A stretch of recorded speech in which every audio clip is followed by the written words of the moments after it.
ameifinyia kwa ndani, utamu ile, wanaondoka wao. Shuti la mbali imebabatiza mpira ule, lakini bado 1 2 3. Hashim, nafasi hapa, Lukindo. Oh, ho, ho, ho, ho. Helbert Charles Lukindo anaweka mpira kwenye kamba ile.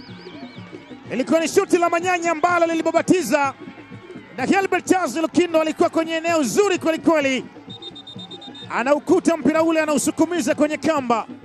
Mashabiki wanachizika. Juma Ramadhani Mgunda anateta na Frank Magingi, kazi ambayo ilianza kwa stadi wa hali ya juu. Gamba Matiko anapokea maelekezo hapa, angalia alichofanya, piga mpira ule kubabatiza. Helbert Charles Lukindo alikuwa kwenye eneo zuri kweli kweli.